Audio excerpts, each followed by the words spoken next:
Welcome to the Trade Up Podcast, Episode 2. This week, Whitney South, her journey from journalism to welding and her passion for both. The Trade Up Podcast is inspired by the book Trade Up, Why Buy a Job When You Can Start a Career? Written by John Finan and me, Lisa Brandt. Here's John Finan. Well, Lisa, had the opportunity to chat with a young woman who left a career she loved to train for a trade that she also loves.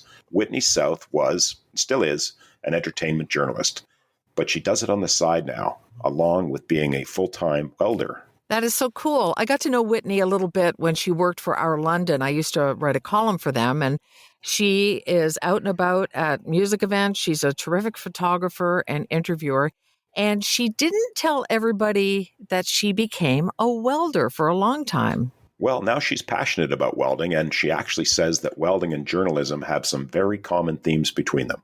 Who knew? Well, let's hear it. Whitney South with John Finan, from journalism to welding.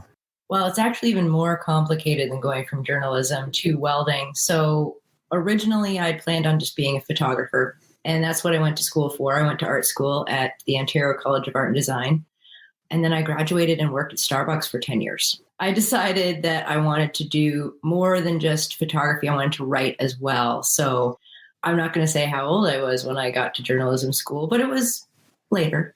Took journalism at Conestoga College, got a job at the Cambridge Times right out of school, moved on to Seaforth, ended up in London working for Our London, which was an entertainment-based newspaper magazine hybrid.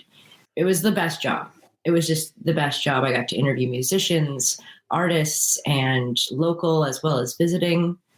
And then we got closed in the big baseball card swap between Tourstar, Metroland Media, and Sun Media. So from there, I ended up freelancing for about 5 years, working with a bunch of clients all over London and beyond, record labels across the country. And then the pandemic hit. And being totally immersed in entertainment journalism where I didn't have anything to write about. Right. Yeah, it's kind of dead. So let me just understand this. So you finished high school and you want to be a photographer. And what was it about photography that drew you to that career? Honestly, it was kind of an accident. Of course. I went to the same school as my peer group like my entire life. And then all of a sudden I needed like one extra credit. So I went to a totally different school where I could take photography class. I had to have 3 classes. So I thought I would take a photography class, and I had this amazing teacher named Miss Mamalidi, and I just became obsessed. And we learned on film, completely manual cameras, and it was just an incredible experience. And I thought, I really want to do this. So what went kind of from art, graphic design, didn't really know what I wanted to do, into photography. And that's what I applied for OCAD with, was my photography portfolio. And that's what I got into. Interesting. Okay. So this was a throwaway course that turned into a career trajectory. Absolutely, which is so bizarre because I actually lied to get into the class. Uh-oh. What do you have to lie about to get into a photography class? So originally, I was looking at the catalog and I said, oh, you have a graphic design course. And they said, well, have you ever taken a graphic design course before? And I said, no, but I've worked at a graphic design studio. Like, I'm very familiar with the software and everything. They said, no, you'd have to start at the grade 10 level. Well, I'm in OAC. I don't want to do that. So I'm looking through the catalog and I see photography and I said, oh, photography. What about that? They said, well, have you ever taken a photography course before? Yes, many, lots. Had never in my life, but I didn't want to start at, grade 10 level. Got into the class, bought my first manual camera. I just kind of observed what everybody else was doing, asked some questions, got a 98 on my first project. Confessed to Miss Mamalidi I'd never taken a course before. She's like, well, I can't kick you out because clearly you're good at it. So yeah, it occurs to me that there's not a lot of difference between taking photos and developing them and a trade. Did that strike you as maybe you're back to where you started? I don't know. I guess I never thought about that. I guess when I did take photography and it was developing the film and the paper, everything else was very hands-on. So yeah, maybe I'm Okay. a hands-on kind of person. Well, we're going to get into your welding in a bit, but it seems to me that welding is a lot of, I mean, I'm sure what you do, and we'll get into that in more detail. You've got to follow some blueprints and you've got to make sure it meets some specifications. But it seems to me that a lot of welding has got a lot of artistic flair to it. So, yeah, maybe there was something to that. That's how you came to decide on that. So you spend a few years doing that. You come out of college, and then presumably you've got, needs to get a job and make some money. Maybe you've got some student debt, and then you end up at Starbucks. So you're not in Seaforth anymore, I guess. Oh no, Seaforth, that goes with journalism. Ah, gotcha. With Starbucks, that was kind of right out of high school and through college and all Okay. that kind of stuff. That actually took me out to BC. When I came back from BC is when I got into journalism when I was in my 30s. Okay, gotcha. And it was because the photography just wasn't going to pay all the bills. It wasn't even that. It's that I wanted to tell stories with my photos. I didn't want to just take art photos. I wanted to kind of do a photojournalistic kind of thing. And in order to do that, because newspapers rarely have just photographers and just writers anymore, you have to do both. Right. That's why I went to journalism school, is to get the writing part. Gotcha. And how long were you in school for journalism? 2 years. Okay. Was it 2 years of photography? Oh no, it was 5. 5 years photography. Okay. For fine arts, thesis in photography, fancy pants stuff there. Well, you know what? That makes sense, because if a picture's worth 1,000 words, that does make sense that you would spend more time on the photography side of it than the writing side of it. So I'm up to speed on that. So you finished grade 12, but you want to tell stories. So you're in 2 years of journalism school, which is probably some writing, but probably learning more about the techniques of doing interviews and fact checking and that sort of thing. Is that right? Oh, we had all sorts of classes. So there was opinion writing classes. We actually also took broadcast in our first year. So I have a little bit of radio knowledge, not much. Interview skills, research skills. We had an ethics and journalism course, just all aspects. And we had a photography course, which was hilarious. And I didn't tell my teacher that I had a background in photography. For somebody that's going to make a living telling stories about the truth, you kind of keep a lot of things hidden. So just I'm a little sneaky. personal observation there. But okay, so you're taking pictures and you're writing stories about musical groups, and the entertainment industry, which frankly sounds like a ton of fun for somebody that's likely at the age that you were. And had it not been for the pandemic and the shutdown of that, would you have seen yourself continuing along those lines? Oh, absolutely. I loved working for my paper. Don't get me wrong. But every year after that, I kept getting more clients. I kept getting to do cooler things every single year. I was set up to have my best year ever. So things kind of come to I'm guessing, a screeching halt. And you're probably sitting at home like most of us were, thinking about, what the heck am I going to do? Am I going to wait this out? And how do you come to the decision that you're going to look for another career? And then how did you come to choose a trade? Well, it was kind of a strange process that involved Facebook, believe it or not. So I was actually interested in welding as an art form when I was in art school. But because I was in photography, like we had 2 streams. We had art and design. Right. And photography was, I believe, part of the design stream, and we weren't allowed to cross streams. So I couldn't do welding and photography. But I kind of always wanted to do welding. I don't know what it was, but as an art form, it just seemed really neat to me. And so sitting there in the pandemic, as we all were, I go on Facebook and I say, do I know any girl welders? Friends from high school who I legitimately had not spoken to since high school send me a link for a welding program at Conestoga College in Waterloo.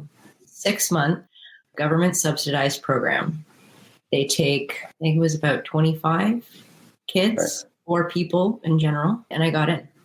Actually, a parallel there. I got into the electrical trade much the same way, and I reached out to somebody that I hadn't reached out to since high school. Now, fair enough, no Facebook back then, but so you're at Conestoga College. Was it all women that were in this program, or everybody? 25 in the class, 4 of us were women. Right. So my guess is that there's probably more, as a percentage of the total, more women in your class of welders than there is in the career of welding. Is that right? Oh, I'd say it's where I work, it's about the same kind of percentage. Okay. We're a small bunch, but yeah, it was about the same. So 4 out of 25. Yeah, I'd say it was about the same percentage where I work. Okay. Oh, good. Unless I see more ladies getting into the trades and specifically into welding, that's not one that I would necessarily jump out and think, okay, that's one that's more suited to women. I don't think there is a trade that's more suited to women, although, having watched Flashdance in the 80s, I mean, I'm a little bit biased, I suppose. And did you know about that movie when you got into the... Yes, as an 80s baby, I was very familiar. The first thing my dad sent to me when he found out I was going to do welding was Flashdance, and I've heard it 50 million times at this point. But your dad said it first, right? Mm-hmm. Okay, gotcha. I like that guy. How long was the class? The class was 6 months. Yep. And then you're certified at the end of that? Well, we did get our tickets for 2 different welding styles, but it was a pre-apprenticeship program. Okay. So there was no straight up certification. Ah, gotcha. But you can work in the trade. Yeah. Kind of like beginner level, pre-apprenticeship, learn how to weld. I'd never touched a welding machine in my life for my first day of school. And on the first day of school, you always go and they read the syllabus and maybe it's like a half day and you just kind of like write your stuff on your notebooks. I didn't expect to be touching a welding machine that first day. Right into it. Oh yeah, full on. And I was totally freaked out. Interesting. Okay. Logically prepared for that. And are y'all in the same room, 25 of you? Yes, we did. Our classes were actually on Zoom. We had a math class and a computer class. Right. There's a lot of theory involved and blueprint reading. All of those things were via Zoom. And then we were all together in the shop. It was COVID. So we were all wearing respirators. We were all separated, all that kind of stuff. Yeah. Welders have a lot of PPE on anyway, so you're probably halfway there just to start off with. Of your classmates, had anybody had any experience in welding to any degree? Oh, yeah. I mean, a lot of the students were kids who were coming straight out of high school who had done welding in shop or even at home, or their parents were welders. So there were people that had experience. And then there was myself and my friend Gabby and this gentleman, Mark. So Mark came from a graphic design background and Gabby was a math teacher actually in the States. So the 3 of us, we had no welding experience whatsoever. We were kind of the older ones in the class. Okay. Now, when you say older, so Mark and Gabby, how old would they have been? No, you don't have to say how old you are. I just have to throw them under the bus. Yeah, Gabby for sure. And Mark. I believe Gabby was in, I'd say mid 30s, maybe early 30s. And then Mark was in his 50s, mid 50s. So career changes she was a teacher, of course, and he was a graphic design guy. So I'm guessing he hadn't done his graphic design his whole career. Sounds like he's kind of closer to my age, and maybe that wasn't even a thing for him in the beginning. Yeah, he and I kind of talked a little bit because he was a graphic designer in media. So we were kind of like, oh, look, we were in media and now we are here. That's interesting how you kind of came back. And everybody else was much younger, I'm guessing. So under 25. Mostly. Yeah. Now, the program that you took, did it specifically tie itself to a job path afterwards? As in, at the end of these 6 months, I know I'm going to get a job and it's likely to be at one of these 4 facilities? Well, it was actually part of the program was at the end, you had to get a job to kind of graduate the program. So they helped us build our resumes and talk about interviews and all that kind of stuff. And how long after you finished your program was it before you got your first paycheck? My first paycheck? I finished my program right before Christmas, and I started at my current job on January 31st. So you didn't have any real downtime wondering if you'd made the right decision getting into welding. You knew right off the bat you had a job set up. Well, I was a little bit different because I was out of town. So everybody else was kind of from the KW area. And they were almost placed in job opportunities. Like we had certain employers come into the Zoom and talk to us and take the resumes and whatnot. Because I was out of town, I was kind of on my own as far as finding a job. I kind of applied traditionally like you would to a normal job instead of being through school. Let's face it, you got a job during COVID. COVID was still a thing. What is this, January 2022 or 2021? Would have been 2022, yeah. Okay. So just to put a point in it for some people, that was the month, January was the month that the province of Ontario was shut down. Like all of our staff were gone that month. And I'm not even sure we were back the 31st of January. We may have gone on a little bit longer. It might have been like January 8th to February 8th. COVID kind of went away and then it came back and then went away, like one of those things. So good for you. That's quite amazing. So walk us through a day. What does, your career look like from the time you get to your work until you leave? And what do you do and how do you like it? Well, I get up at 4 o'clock in the morning. Ooh. And then I commute to Woodstock. So I work for Tiger Cat Industries in Woodstock. We build forestry machines. And basically I'll come in and we'll have a meeting with our team lead and she'll tell us what machines we're making that day. We make 3 different machines in my area. And we get our blueprints and we get our assignments and we start building. Hang on. Can't stop or go past that without stopping. Your team leader's a female. Yes. Okay. So how does that come to be? Has she been welding before? How did you? What do you mean? How does that come to be? So my team lead, she's been a welder for a very long time. She comes to Ontario from Alberta. She's a Red Seal welder. Right. It's been her entire career, her whole life. Excellent. Good. So probably a good role model for young people that are looking to get into the trades. Mm-hmm. I know you hadn't gone through a traditional apprenticeship yourself, so the Red Seal wouldn't be something that you would have, but the Red Seal is exactly the reason she was able to come from Alberta to Ontario. Welding's a compulsory trade, so when you go through the apprenticeship, if you get certain marks, and frankly most do, you'll get a Red Seal certificate with your certificate of qualification, which allows you to work in pretty much every province. So you get your work assignments, and you get up at 4. But what time do you clock in? 7 o'clock. 7 o'clock. Okay, and then off to your work spot. And are you working on a different part of each machine each day, or are you working on the same thing?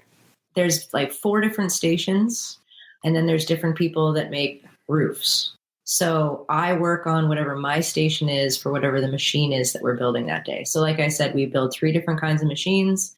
So parts would be different depending on what machine we're building, and it would depend on if we're doing kind of the primary racks or the secondary racks of the machines. Okay. You got a blueprint and you've got specifications. So I'm guessing you're really just following the recipe for what you're building. Is that true? Ideally, yes. Ideally, you get your parts and you get your blueprints and you weld it where it's supposed to be welded and you put it together where it's supposed to be put together. But it's never that cut and dry. It's measuring, it's math, it's all sorts of things. All sorts of things can go wrong. Nothing is, perfect. Something isn't going to be bent perfect every single time, and you have to make it fit. Maybe you have to grind pieces off to make it fit. There's a lot more to it than just say like a line welder where you're just welding the same part.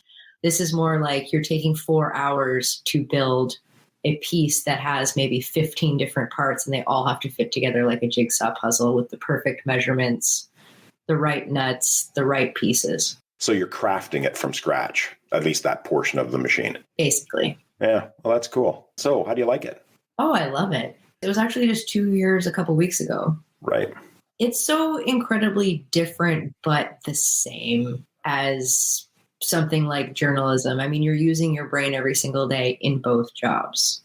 You are exercising a muscle in both jobs. I kind of like, there's so many things about working in a trade versus being a freelance journalist. Like, I get paid every 2 weeks now. Yeah, it's important. I have benefits. I have coworkers. I used to make jokes when I was freelancing. I would take a picture of my bubble bath with a wine glass and I'd say, company Christmas party, stuff like that. So the camaraderie is kind of cool. Doing different things all the time is cool. They say that being a journalist is like having homework 24 hours a day, 7 days a week until you die. Oh, that doesn't sound like fun. Welding, in my particular case, I get to go to work and I get to work and I get to accomplish a ton in 8.5 hours. And then I get to go home. Yeah. And have a work-life balance. Yeah. And I'm guessing at the end you see the product. So forestry equipment. So I'm guessing similar to bulldozers.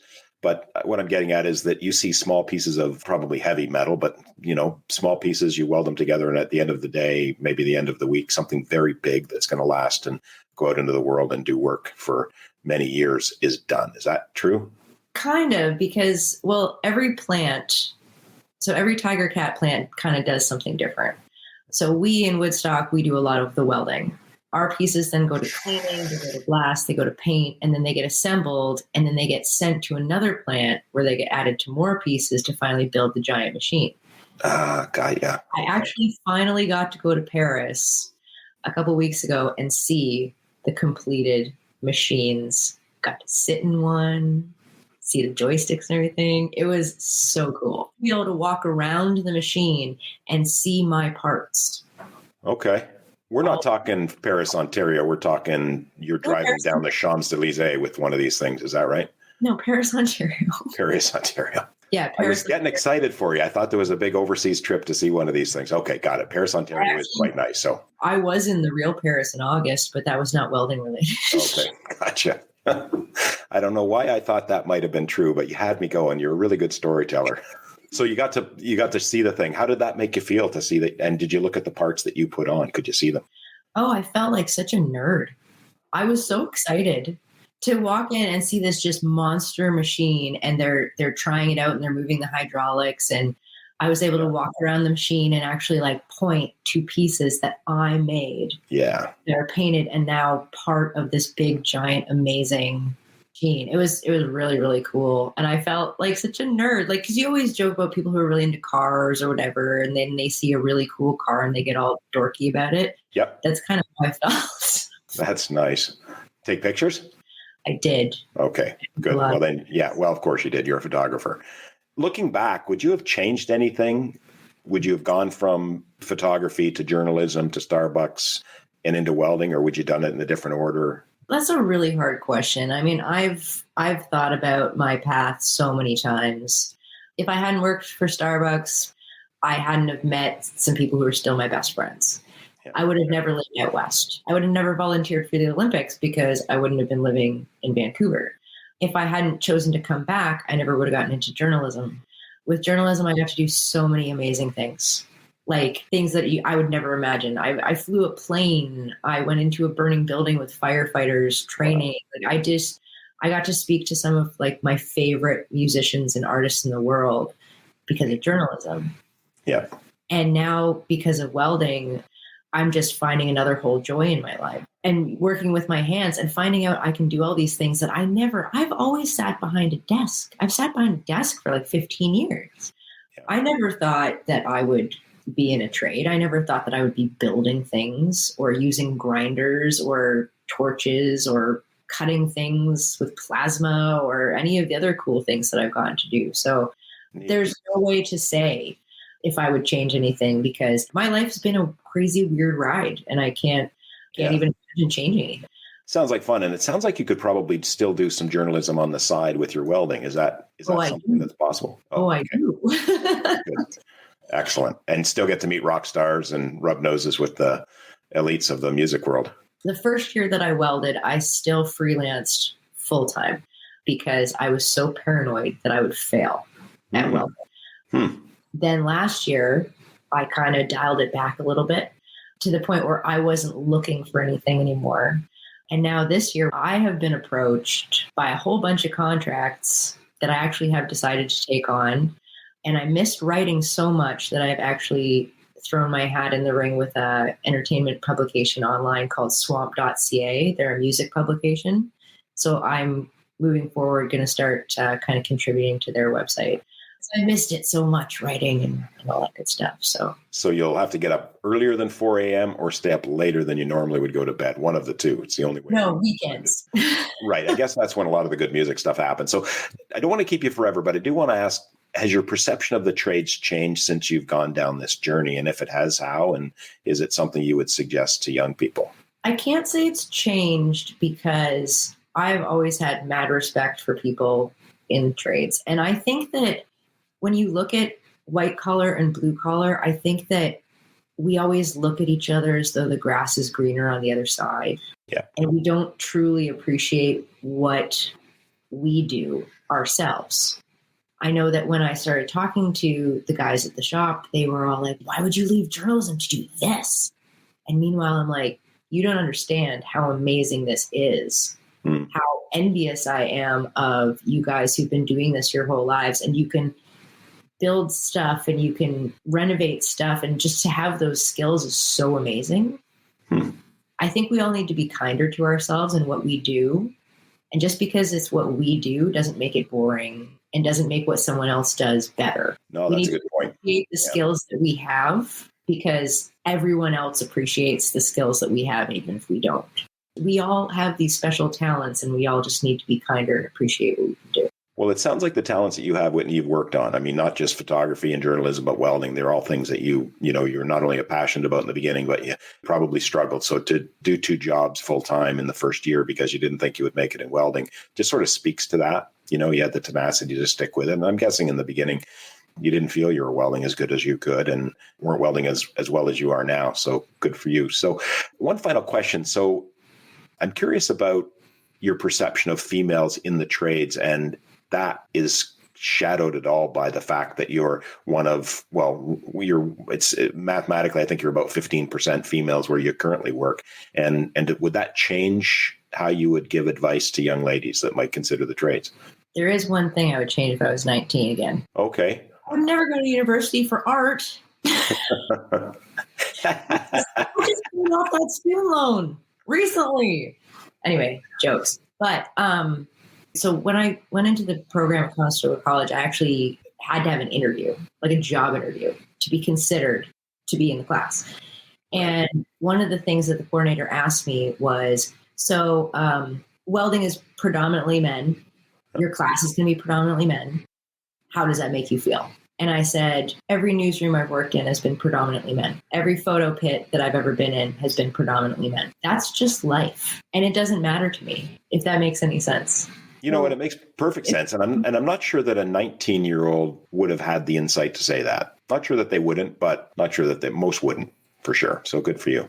It's kind of a little bit of a frustrating question just because it's 2024, right? And if a woman wants to go be a carpenter, just go be a carpenter. Yeah. If you want to be a plumber, go be a plumber. If you want to be an electrician, go be an electrician.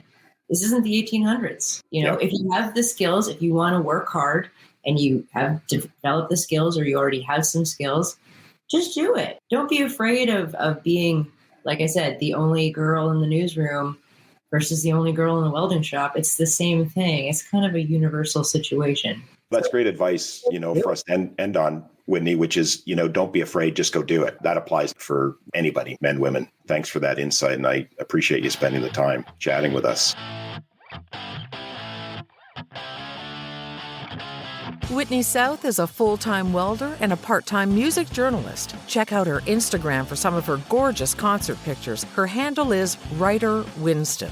And read her music stories at swamp.ca. That's swamp, SWOMP.ca. Thanks for listening to the Trade Up Podcast. John Finan and I will be back in a couple of weeks with a fresh new episode. If you'd like to give feedback or suggest a future guest, email John at tradeupbook.ca. I'm Lisa Brandt. Ciao.